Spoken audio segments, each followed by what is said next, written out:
Spoiler alert. The following will contain spoilers for The Mandalorian. What's up, everybody? It's me, E-Man, from E-Man's Movie Reviews. And finally, Ahsoka Tano has arrived. I don't know about you, but I personally felt as though Chapter 13 lived up to the hype, lived up to my personal excitement for what I thought it was going to be. My man Dave Filoni came through in the clutch as the director. We got action, we got story, we got character development. I'm just like, this is what I wanted from The Mandalorian, and it absolutely delivered. I mean, Ahsoka just sat here and pretty much like connected a bunch of stuff from Clone Wars and other Star Wars series and movies.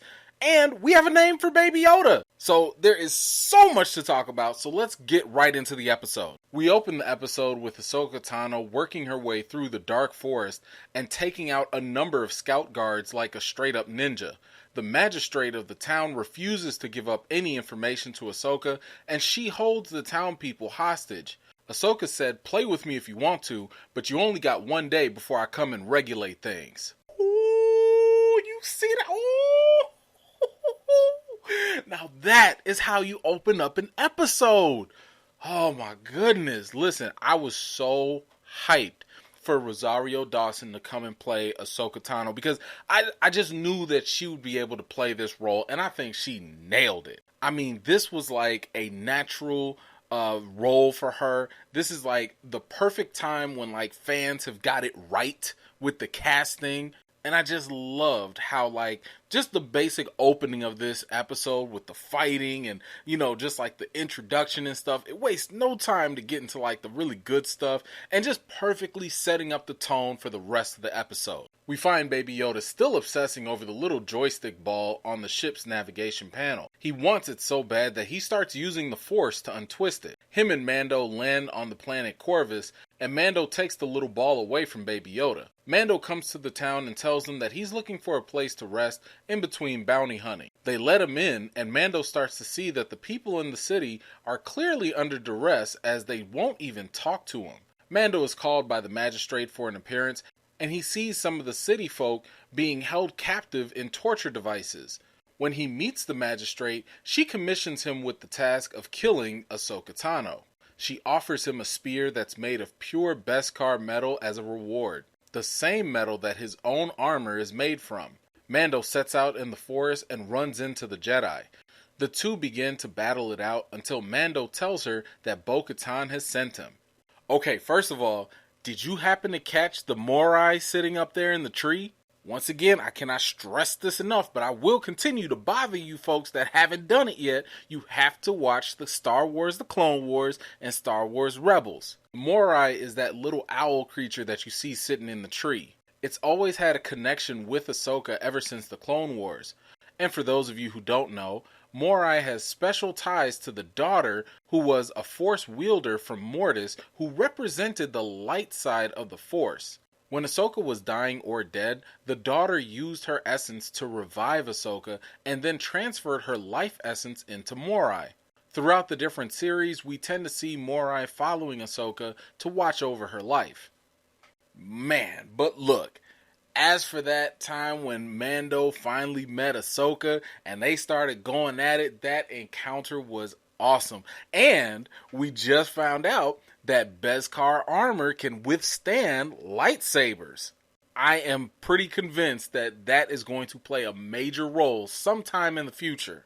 But the fight between these two I thought was great. I just love the fact that they were, you know, like just countering each other with different maneuvers and, you know, Ahsoka being all resourceful and everything. Now, look, I know they stopped the fight, but if this had kept going, I got the feeling that Ahsoka would have washed Mando. Now, I already know that, you know, they stopped the fight and everything, but I'm just saying, if this was a real versus death battle or something, I'm going to put my money on Ahsoka. What about you?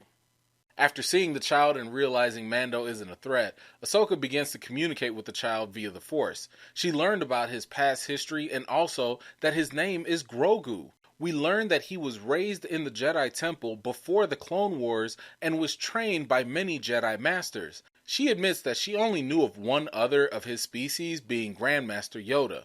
Grogu was taken from the temple and hidden from the Empire for many years, and his memories during these times are dark and filled with fear. Wow. Okay. So first of all, we just got a lot of information dropped here, right? I mean, what? Grogu? Grogu? That's his name? Man, look, I'm just gonna be honest. First time I heard that, it sounded terrible. I'm just saying, like, Grogu? That sound like a name for like a giant, oaf or something, like me, Grogu. Just some, I don't know. It's just gonna take some getting used to. That's all. I know it's an alien name, so it's like, what's the real expectation here? But Baby Yoda was just so easy. It was just so easy to say Baby Yoda. But anyway, it's an alien name. I'm not going to trip over it. Whatever. Do you like Grogu? Now, here was something that didn't really dawn on me until, Ahsoka kind of mentioned it. And that was the fact that he was around before the Clone Wars. So I had to kind of like go back just to double check the whole timeline of events. We know that Grogu is about 50 years old. The Mandalorian takes place in about 9 ABY, which means that he would have been born at about 41 BBY. That's actually the same year Anakin Skywalker was born too, meaning Grogu was born almost 10 years before Star Wars Episode 1 came out. For those of you who might have seen the prequels, we also know that Yaddle, the only other being with Yoda's species who happens to also be female, she was also around during Episode 1, and she was gone by Episode 2, The Clone Wars. So after she dropped out, is it really a coincidence that Grogu just so happened to be raised in the Jedi Temple before the Clone Wars? Now, here's something else to keep in mind. Having relations, or I don't know, just basic emotions, goes completely against the Jedi Code. So yeah, I'ma say it. Yoda and Yaddle started knocking Force boots. Then they had baby Grogu. Then, because you gotta save face in front of the Jedi Council, I'm guessing that Yaddle probably left the council to go take care of Grogu until, the baby was old enough to be put in the care of the Jedi. Where, of course, Yoda was probably keeping a very close eye on the youngling. Matter of fact, I bet you Yoda is probably the reason why Grogu even survived in the first place. Look, all I'm saying is, I think it's still Baby Yoda. What do you think? Ahsoka tries to train Grogu, but he's reluctant to use the Force unless cookies or frog people's eggs are involved. However, when Mando brings out the joystick ball from the ship, Grogu has no problem using the Force to retrieve it. Ahsoka concludes that Grogu hides his power as a means of survival, and because he has a lot of fear, this is a similar fear that she's associated with another powerful Force user in the past, and she knows that that fear can be the path to the dark side. Because of his attachment to Mando, Grogu is going to be difficult to train. So Mando offers to help Ahsoka take down the magistrate in exchange for her help with training Grogu. Well, of course, there is absolutely no way we could pass this up. And I know, I've joked about this in like previous videos and other episodes or whatever, but I think this kind of actually confirms the fact that Grogu has that potential to play around with the dark side. I mean, yeah, he's stealing other little kids, cookies or whatever, but whatever, that's just a kid being a kid, right? But the real dangerous thing we saw was when he did a Force choke early on in Season 1.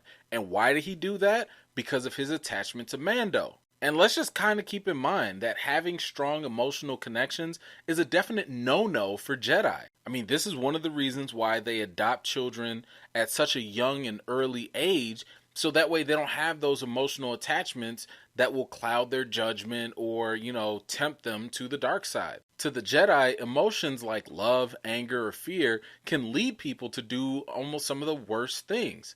And obviously, the most popular example of this is, of course, Anakin Skywalker. Now, of course, this is no definite to say that, Grogu is going to go to the dark side. I mean, Jedi have been tempted before. Look at Luke Skywalker. He was tempted with the dark side multiple times, actually, and he was able to overcome it. So this confirmation of having all this fear or whatnot, and the attachment to Mando, I think it just kind of reaffirms Ahsoka's claim that he's just going to need more training than usual. But I gotta ask, do you think it's possible for Grogu to go to the dark side for real? As we go back to the town, we see Ahsoka literally slicing through the enemy guards to eventually come face to face with the magistrate and her private army. Ahsoka tosses Mando's signet to the ground, which serves to trick the magistrate into believing that Mando has actually died. Ahsoka demands information about the magistrate's master,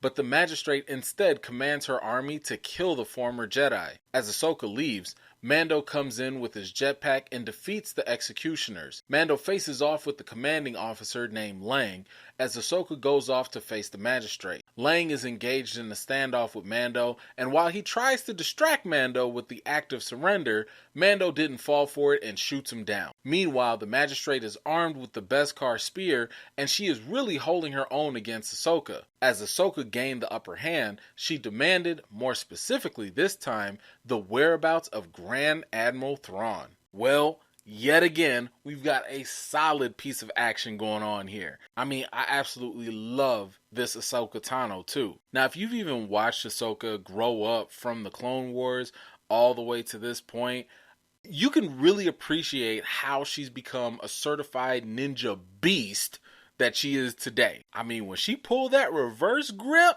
you already knew it was a done deal from there. But the real juicy info here comes with the news of Grand Admiral Thrawn. This is obviously a direct callback to Star Wars Rebels, and the last time we saw Thrawn, he and the Jedi Ezra Bridger were lost after a hyperspace jump into parts unknown. We know that since Rebels, Ahsoka has been on a quest to go find Ezra, but the fact that she's asking about Thrawn may imply that Thrawn found his way back. It also may imply that with Thrawn back, he may actually be the only lead to finding Ezra. I mean, wow, like there's so much that can be done with this, right?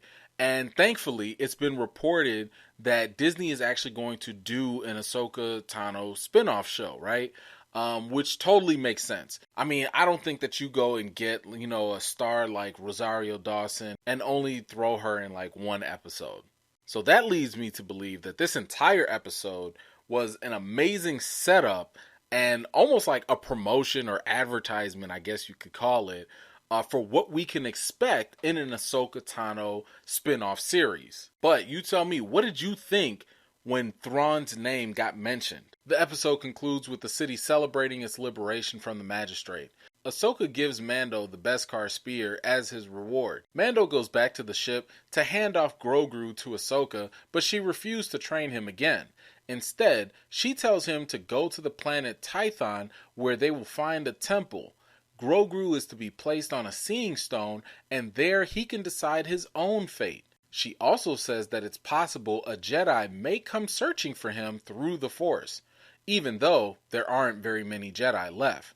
Mando and Grogu set out on their new adventure. Now, I also said this in one of my previous videos, and I was just saying that, even if they meet Ahsoka Tano, and, keep in mind, Mando's original mission was to give Grogu to a Jedi, and that was it. Like, he was supposed to move on with his life, but there was no way that was going to happen, even with Ahsoka coming into the picture. I mean, I think we all kind of knew that, right? Maybe if this was like a series finale, then I could potentially see Mando parting ways with Grogu and Grogu going off with a Jedi or someone to go train. And maybe that's a whole nother series in itself. But this right here is the Mando and Grogu show. It still feels so weird calling him Grogu. One thing I really love is the fact that Mando can add yet another weapon to his arsenal with this Beskar spear.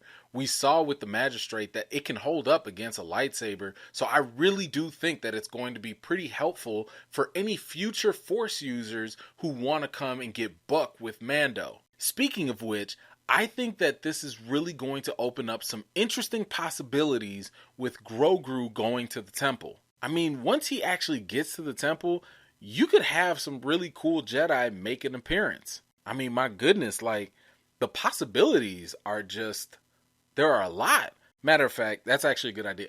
I'm going to make a video. I'll make a separate video about that. It'll be like my 5 Jedis that I think will show up and maybe call out to, Grogu at the temple. I mean, who do you think Grogu is going to reach out to? Or, and there's the other possibility, do you think he's going to shut himself off from the Force and, I don't know, maybe learn the ways of being a Mandalorian? Let me know what you thought about this episode and some of your favorite moments. Did it live up to your expectations? Share your thoughts so we can talk about it. Thank you so much for taking the time to watch my video. I really do appreciate it. If you're new here and you like what you see, make sure you like this video, subscribe, and don't forget to hit that bell so you don't miss out the next time I drop a video. In the meantime, I've got more videos and reviews to do for you all, and until next time, I'll see you all later.